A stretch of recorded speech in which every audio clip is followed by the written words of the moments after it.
जनाब शाह कुरैशी साहब प्लीज। जी जी जनाब शाह कुरैशी साहब प्लीज आप इनका जवाब उसका तो रिस्पॉन्ड कर लेना। शुक्रिया जनाब स्पीकर। मोहतरम मेंबर जिनका ताल्लुक उकाड़ा से है, उन्होंने आलू के काश्तकार का जिक्र किया और उन्होंने दुरुस्त फरमाया कि इस वक्त आलू का काश्तकार परेशान है। मैं इनकी बात से इत्तफाक करता हूं। आपने निशानदेही जो की है वो सही की है। हकीकत ये है कि इस वक्त आलू की जो कीमत है वो गिरी हुई है और उसके इंटरनेशनल फैक्टर्स हैं, सिर्फ नेशनल फैक्टर्स नहीं हैं। आपके इल्म में होगा और आप उसकी तहकीक भी कर सकते हैं कि इस वक्त आपके पड़ोस में हिंदुस्तान में ₹1 किलो आलू बिक रहा है। ₹1 किलो। अनप्रेसिडेंटेड बम्पर क्रॉप हुई है और उसका इंपैक्ट जो है वो हो रहा है ऑन इंटरनेशनल प्राइसेस। बजा तौर पे ने कहा कि काश्तकार ने जब अपना आलू काश्त किया था उन्हें ये अंदाजा नहीं था और ऑब्वियसली जो वो मामूल के एक्सपेंडिचर्स करते हैं, उसने बीज भी लगाना है, उसने खाद भी देनी है, उसने क्रॉप प्रोटेक्शन के लिए पेस्टिसाइड्स का स्प्रे भी करना है, वीडिसाइड्स भी करनी है और ये कैश इंटेंसिव क्रॉप है। इस पे फी एकड़ लागत, जैसे कि राव साहब फरमा रहे थे, बहुत बड़ी कीमत लगती है पर एकड़। ऑब्वियसली अगर ये रेट होगा जो इस वक्त मार्केट में है तो कॉस्ट ऑफ प्रोडक्शन रिकवर नहीं हो पाएगी। ये एक हकीकत है और अगर नहीं हो पाएगी तो किसान को नुकसान होगा। अब सवाल ये है इसका हल क्या है? इसका हल ये है, पहली बात तो ये है कि हमें कोऑर्डिनेट करना पड़ेगा with the provincial governments, because आपके इल्म में है कि 18वीं तरमीम के बाद एग्रीकल्चर जो है वो प्योरली डिवॉल्व हो गया है to the provinces and it is a provincial subject.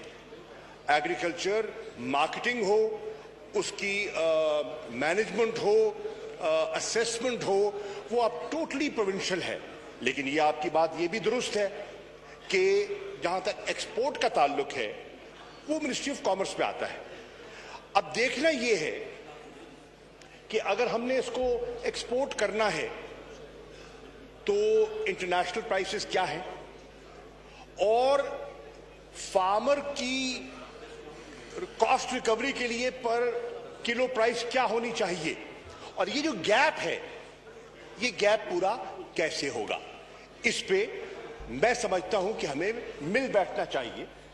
ये कोई पार्टीजन इशू नहीं है, ये एक रोजी का मसला है, काश्तकार के मुस्तकबिल का मसला है, उसकी फलाह का मसला है और ये सियासत का मसला नहीं है। आपके पास जायज तजावीज़ हैं, जरूर लाइए।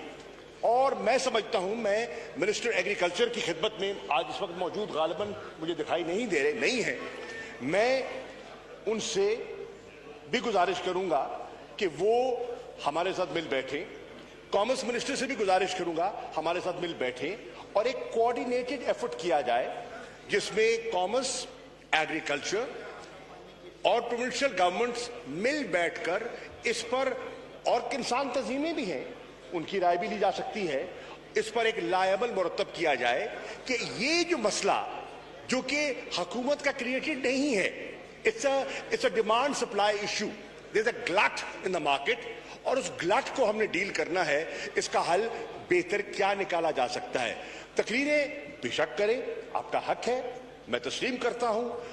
आप नुमाइंदे हैं, आपने ये पब्लिक इशू को उठाना है, बिल्कुल आपने उठाया है, जायज तौर पे उठाया है, मैं तस्लीम करता हूं। लेकिन अब मैं तजवीज़ करूंगा कि इसके हल की तरफ हम जाएं। तकरीरें आप 6 और भी कर सकते हैं, आप बेशक कीजिए, मुझे एतराज नहीं है, लेकिन हल की तरफ जाना है और मिल बैठकर करना है और उसमें अपोजिशन के दोस्त भी अपनी आरा शामिल करें, मुस्तफीद होगा। Thank you. अच्छा, मैं एक मैं इस जी कुरैशी साहब प्लीज, कुरैशी साहब जी जी जी जी जी कुछ मैं देखिए पॉइंट ऑफ ऑर्डर दे रहा हूं, सबको दे रहा हूं, तो आप थोड़ा अपने नंबर का वो करें, इंतजार करें। जी जी जी जनाब स्पीकर, मैं पहले भी अर्ज कर चुका, मैं दोहरा देता हूं, इनकार हरगिज नहीं किया। सुप्रीम कोर्ट का एहतराम था, है और रहेगा। वो चीफ जस्टिस थे, न भी रहे तो फिर भी जो उनके अहकामात थे वो वजनी हैं और उनको वजन मिलना चाहिए। यकीनन बात सिर्फ ये थी कि उसको कहा गया था कि रिटन ऑर्डर आ रहा है और हमने उसको एग्जामिन करने की मोहलत मांगी है, इनकार नहीं किया, मोहलत मांगी है। और उसके बाद आप को इंशाल्लाह हो सकता है जो आप ख्वाहिश कर रहे हैं उस पे आपको आपकी तशरीकी दूर हो जाए, तशरीकी दूर हो जाए, पर एग्जामिन करने का मौका तो दीजिए।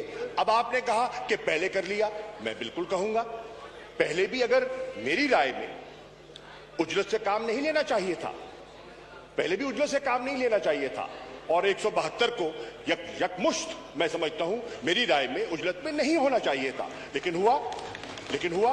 लेकिन अब भी उजलत का मुजाहरा नहीं करना चाहिए।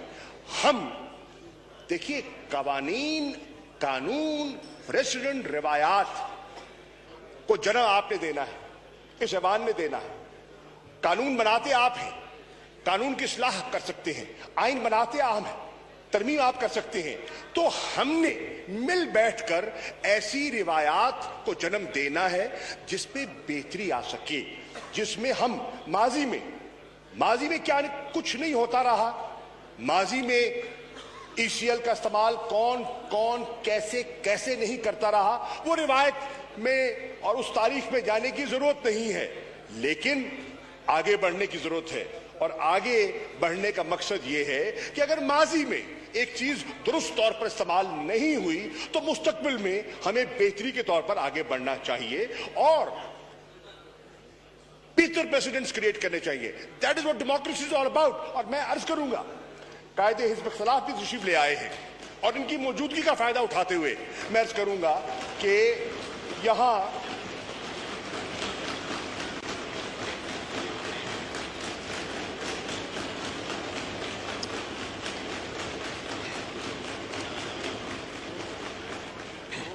यहां हमें कोशिश करनी चाहिए। और यहां बहुत से हजरात तशरीफ फरमा है जो बड़े तजर्बाकार हैं और जिन्होंने मुख्तलिफ अदवार देखे हैं, जिन्होंने मुख्तलिफ वारदातें देखी हैं, जिन्होंने मुख्तलिफ अदवार में शब खून देखे हैं, माजी से सबक सीखिए और इस ऐवान की कार्रवाई में, इस ऐवान की फंक्शनैलिटी में तावन फरमाइए। हुकूमत की जिम्मेदारियां हैं और हुकूमत को जिम्मेदारियां निभानी चाहिए, लेकिन ऑपोजिशन का भी एक किरदार है। और अगर ऑपोजिशन इस हाउस को डिसफंक्शनल करने की कोशिश करेगी तो इससे अपनी खिदमत नहीं करेगी, इससे जमहूरियत की खिदमत नहीं होगी। मेरी आपसे भी मुअद्दबाना गुजारिश है कि फंक्शनैलिटी, हाउस की फंक्शनैलिटी में हमारा किरदार है, आपका तावन दरकार है, आपका तावन दरकार है। और जब मोहतरम ख्वाजा साहब बिल्कुल आप सही फरमा रहे हैं, जब उसका हल निकल आया तो वो खत्म हो गया। और आज भी मैं अर्ज करूंगा, तब भी आपने, और अयाज सादिक साहब बैठे हैं, मैं रिकॉर्ड पर कहना चाहूंगा, अगर आपने एक रास्ता निकाला तो उससे जमहूरियत का फायदा हुआ, नुकसान नहीं हुआ। मैं आज भी आपसे कहूंगा, खुदारा please, they are very senior people sitting here, experienced people, and they know Pakistan's history and they're not unaware of that. तो प्लीज उसको सामने रखते हुए एक ऐसा किरदार अदा कीजिए, पॉइंट उठाइए, तनकीद कीजिए, जो आप समझते हैं हुकूमत की कमजोरियां हैं उसको पॉइंट आउट करना आपकी जिम्मेदारी है, आपका आईनी रोल है, आपका सियासी किरदार है, उससे इनकार कर कोई नहीं सकता। लेकिन इतनी रिवायत तो और इतना तो हौसला होना चाहिए कि जब अपनी बात मुकम्मल कर ले तो हुकूमती नुक्ता नजर भी तो है, हुकूमती नुक्ता नजर को सुन तो लीजिए, मत इत्तेफाक कीजिए, सुनने का मौका तो दीजिए। नहीं, आप हंस रही हैं, माजी में नहीं हुआ, परसों क्या हुआ? जनाब स्पीकर, मैं आपकी खिदमत दर्ज करना चाहूंगा, परसों आपके सामने ये हुआ एक प्राइवेट मेंबर डे पर एक बिल मूव किया गया। अल्लाहु अकबर, अल्लाहु अकबर, अल्लाहु अकबर, अल्लाहु अकबर। अशहदु अन ला इलाहा इल्लल्लाह,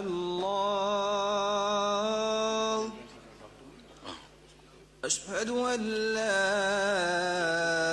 इलाहा इल्लल्लाह,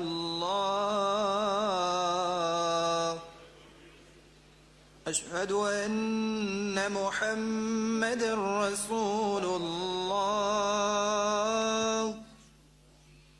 अशहदु अन्न मुहम्मदर रसूलुल्लाह।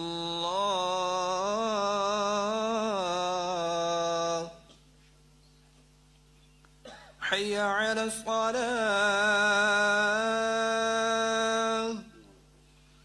हय्य अला अस्सलाह,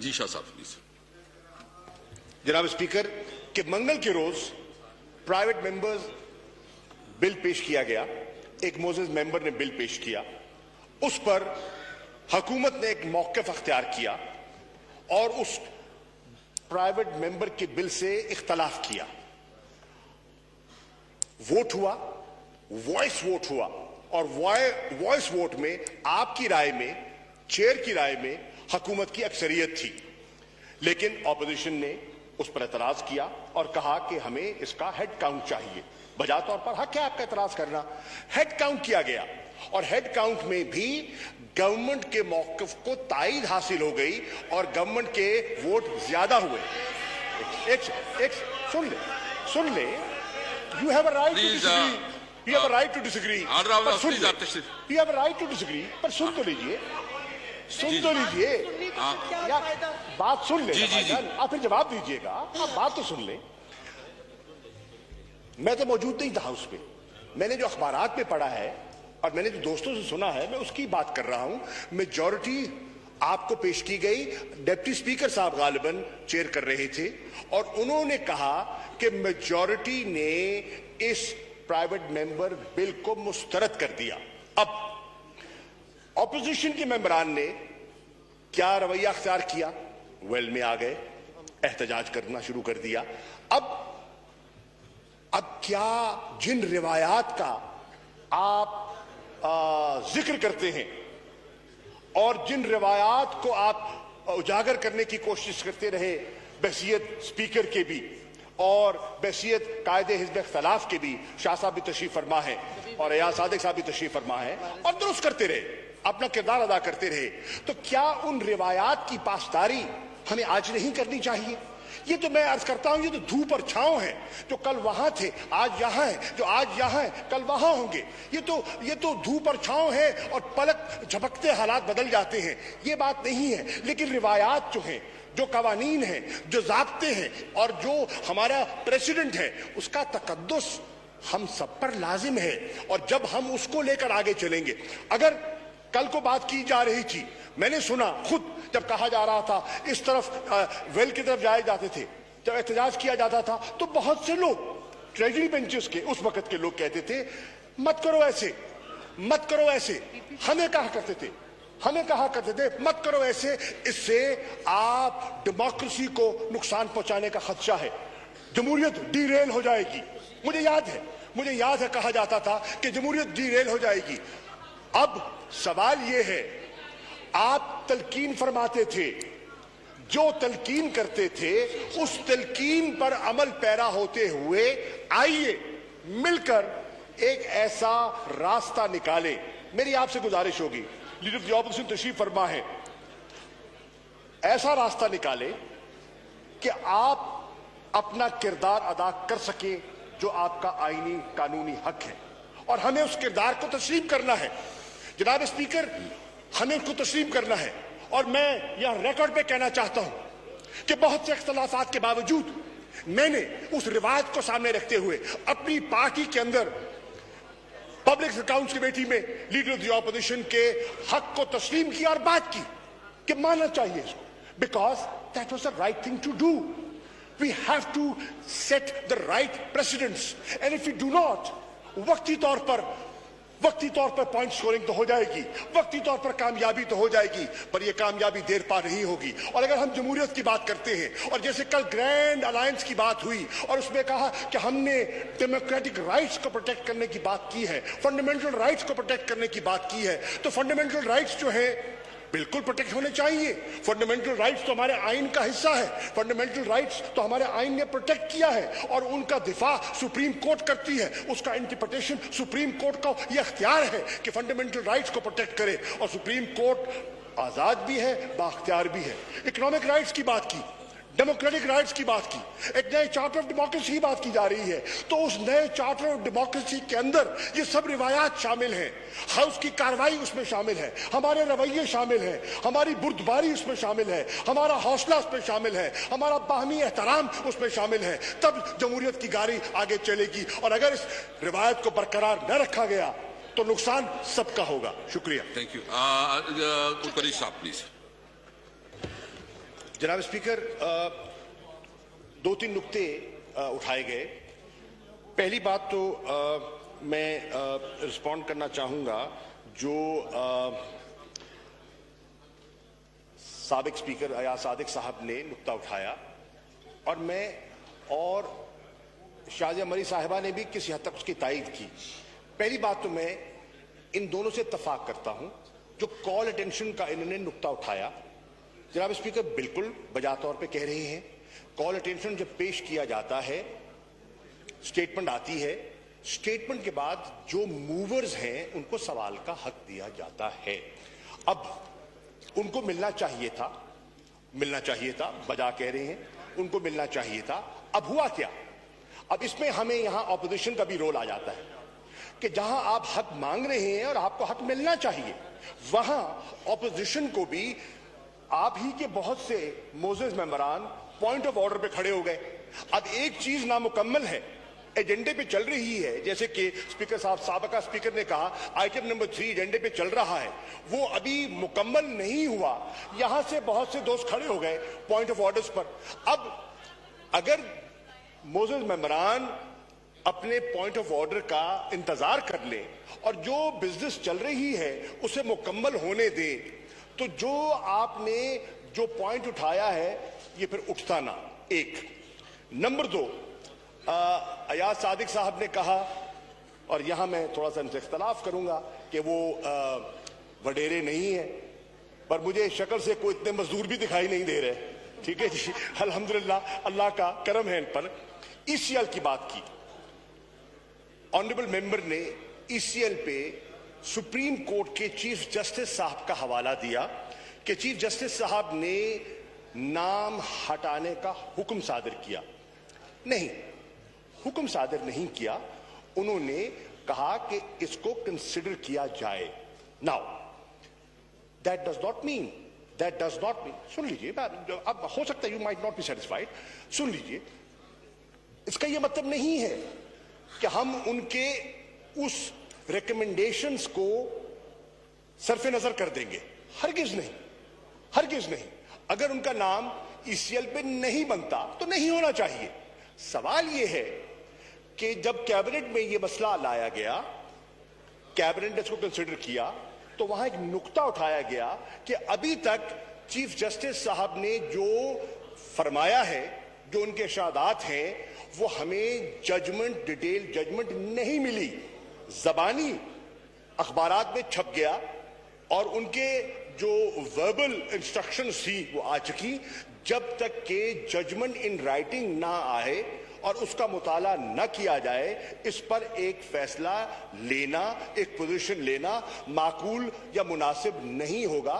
तो इनकार नहीं किया गया, सिर्फ वक्त मांगा गया है कि इसको एग्जामिन करने का मौका दिया जाए और उस एग्जामिनेशन के बाद, और यह भी कहा गया कि उसका एक तरीकाकार है, मिनिस्ट्री ऑफ इंटीरियर में एक कमेटी है, वो उसको एग्जामिन करती है, और वो भी इस गवर्नमेंट ने नहीं, माजी में उसकी एक रिवायत बनी थी, प्रेसिडेंट मौजूद है कि कैसे कंसिडर किया जाता है, ईसीएल पे नाम कैसे डाला जाता है, पहले रिवायत क्या थी, बाद में जब निसार अली खान साहब मिनिस्टर फॉर इंटीरियर थे उन्होंने उसमें कुछ इस्लाह की, वो इस्लाह क्या थी? Yes, we have not rejected that, it is under consideration. Once the detailed judgment has been examined, the government will take a position on that. आयाज सादिक साहब, चुप साहब प्लीज, शाह कुरैशी साहब जी, ये आप हौसला तक करें, मैं देता हूं आपको मौका। कुरैशी साहब को मौका दे, इसके बाद आप कर लेंगे सादिक साहब जी। शाह कुरैशी साहब प्लीज। शुक्रिया जनाबे स्पीकर। फाजिल मेंबर ने दो नुक्ते उठाए हैं, एक उन्होंने आलू की क्रॉप के बारे में उठाया है और दूसरा नुक्ता उन्होंने बलूचिस्तान के जो वहाँ कहत की सूरत हाल या जो बारिश न होने की जो इम्प्लिकेशंस हुई हैं उसका जिक्र किया है। यकीनन मैं फॉरेन मिनिस्टर हूँ और मैं हर चीज़ पे इंटरनेशनल फैक्टर्स को जोड़ने की कोशिश नहीं करता, लेकिन आपको अल्लाह ने बहुत इज्जत दी और बड़े मकाम दिए और इस मुल्क के वजीर आज़म रह चुके हैं आप। जनाब के इल्म में होगा कि आज की इस ग्लोबल विलेज में इंटरनेशनल प्राइसेस का इंपैक्ट होता है। अगर इंटरनेशनल प्राइस पोटैटो की गिरेगी, आपके गिरदो नवाह आपके पड़ोस में अगर ₹1 किलो आलू हिंदुस्तान में बिक रहा होगा, अगर मार्केट में डिमांड जो से ज्यादा सप्लाई मौजूद होगी तो ऑब्वियसली उसका इंपैक्ट कीमतों पे पड़ेगा। मैंने पहले भी जब मोहतरम राव साहब ने इसका जिक्र किया, मैंने इत्तफाक किया कि ये इशू जेन्युइन इशू है। फार्मर अपनी जगह बजा तौर पर परेशान है, इसमें तो कोई दो राय नहीं है, बजा तौर पर परेशान है क्योंकि कीमतें गिरी हैं, उसका खर्चा हो चुका है, अब उसकी फसल बर्दाश्त होने के करीब है और अब उसकी हार्वेस्टिंग शुरू है। तो हार्वेस्टिंग में जब वो कैलकुलेट करता है जो मार्केट की कीमत है और जो देखता है कि जो उसको उसका कॉस्ट ऑफ प्रोडक्शन है फी एकड़, उससे नुकसान दिखाई दे रहा है, तो वो यकीनन एहतजाज भी करेगा, परेशान भी होगा और हमारी तवज्जो का तालिब भी है। मैंने उनसे ये कहा कि आइए मिल बैठकर इसका कोई रास्ता तलाश करते हैं। आपने फरमाया कि मोहतरमा साहिबा के जमाने में एक क्राइसिस आया था और उन्होंने इंटरवेंशन की थी और खरीदारी की थी, बजा, लेकिन वो जमाना बीत गया और वो आपकी गवर्नमेंट की बात जब आई बाद में, मोहतरमा के बाद जो पीपी की गवर्नमेंट आई, उसमें एक इदारा हुआ करता था, एमसॉल उसका नाम था, वो एमसॉल खत्म कर दिया गया। आपके सामने आपने आईएमएफ के साथ जो कुछ एग्रीमेंट्स किए उसमें गवर्नमेंट की direct intervention against market forces पर आपने एक एग्रीमेंट किया। आपने जो एग्रीकल्चरल इनपुट्स हैं उन पर जनरल सेल्स टैक्स, जो आज कॉस्ट ऑफ प्रोडक्शन की बात की जा रही है, आइए देख लेते हैं किस सन में एग्रीकल्चर इनपुट्स पर जनरल सेल्स टैक्स नाफिज किया गया। ये सारे फैक्टर्स हैं, इन फैक्टर्स को सामने रखते हुए मिलकर हमने मसला हल करना है। पॉलिटिकल पॉइंट स्कोरिंग जरूर कीजिए, आपका हक है, ऑपोजिशन का काम है, आप जरूर कीजिए, लेकिन पॉलिटिकल पॉइंट स्कोरिंग के बाद आइए बैठकर हल तलाश करें, आइए बैठकर देखें कि इसका हल क्या है। इसी तरह बलूचिस्तान का मसला आया, अब जनाबे वाला एक तरफ तो भाषण दिया जाता है कि 18वीं तरमीम आ चुकी है और 18वीं तरमीम को किसी सूरत हम रोल बैक नहीं होने देंगे। बजा तौर पर किसी ने कहा ही नहीं कि हमने इसको रोल बैक करने का इरादा रखते हैं। 18वीं तरमीम का हम भी एहतराम करते हैं, आप भी करते हैं और सबको करना चाहिए और इत्तफाक राय से वो तरमीम की गई। अब सवाल ये है, 18वीं तरमीम ने जिम्मेदारियों का तयन किया है। उस जिम्मेदारी में सूबों को जिम्मेदारियां दी गई हैं, मरकज को जिम्मेदारियां दी गई हैं। मैंने पहले भी अर्ज किया, दोहरा देता हूं आपकी खिदमत में कि एग्रीकल्चर बुनियादी तौर पर अब एक सूबाई मामला है, लेकिन उसके बावजूद इंसानी बुनियादों पर मरकज को अपना किरदार अदा करना चाहिए। कानूनी जिम्मेदारी नहीं है, इखलाकी और सियासी जिम्मेदारी बनती है, और उस इखलाकी और सियासी जिम्मेदारी की बुनियाद पर मैं अर्ज कर रहा हूं, आइए बैठिए, बैठ के इस पर कोई रास्ता निकालते हैं, कुछ सोचते हैं कि रास्ता क्या निकल सकता है। बलूचिस्तान का जिक्र आया। अब बलूचिस्तान में अगर बारिशों की कमी की वजह से वहां एक कहत की सूरत हाल या थरपारकर में सिंध में मुश्किलात पैदा हुई हैं, तो ये नेचुरल फैक्टर्स हैं और एक ग्लोबल वार्मिंग और क्लाइमेट चेंज का हिस्सा है। अब इसमें एक तरफ तो सूबाई जिम्मेदारी है और दूसरी तरफ आप ये भी कहते हैं और सब जानते हैं कि प्रोविंशियल स्ट्रक्चर्स मौजूद हैं, डिजास्टर मैनेजमेंट के लिए प्रोविंशियल स्ट्रक्चर्स मौजूद हैं। आपके इल्म में है जनाब स्पीकर, आप खैबर पख्तूनख्वा से आपका ताल्लुक है, कि पीडीएम में प्रोविंशियल डिजास्टर मैनेजमेंट अथॉरिटीज मौजूद हैं, हर सूबे की मौजूद है, बलूचिस्तान की मौजूद है। बलूचिस्तान की पीडीएमए को अपना किरदार अदा करना चाहिए। अब अगर उनको फेडरल गवर्नमेंट से असिस्टेंस चाहिए तो जैसे फाजिल वजीर ने कहा, तो वो फिर बताए कि उनकी जरूरियात क्या है और किस तरह प्रोविंशियल गवर्नमेंट की असिस्टेंस के लिए फेडरल गवर्नमेंट और एनडीएम में उनकी मदद के लिए वहां आ सकती है। पर बुनियादी तौर पर यह जिम्मेदारी प्रोविंशियल गवर्नमेंट की है। इसके साथ साथ मैं ये भी कहता चलूं, हम जब जिम्मेदारियों की बात करते हैं, एक और चीज मैं हाउस की इत्तला के लिए अर्ज कर दूं, इस वक्त under the 7th national finance commission award which took place under the last PPP government, 57% of the resources of the federation are being given to the provinces. This is a factual position. 57% of the revenue that is generated is going to the provinces. Now that's the bulk of your revenue. अब अगर revenue का bulk आप ले रहे हैं तो obviously आपको responsibilities और आपकी जो ऑब्लिगेशन है, जो आपकी कॉन्स्टिट्यूशनल ऑब्लिगेशन है, जो आपकी पीपल्स ऑब्लिगेशन है, उसको भी आपको शोल्डर करना चाहिए और करना पड़ता है। Let us sit together and find a solution, let us find a way out. How can we help Balochistan? और बलूचिस्तान को हेल्प करना चाहेंगे हम। हाँ, हम काश्तकार को हेल्प करना चाहते हैं। किस तरह हेल्प करें? लिमिटेशंस हैं और गवर्नमेंट के देखना पड़ेगा, रिसोर्सेज हैं, कहां से आएंगे, इजाजतें हैं, कैसे लेनी पड़ेगी, बैठ के बात करें। हम तैयार हैं, खुले दिल से बात करने के तैयार हैं। शुक्रिया। आयाज सादिक साहब।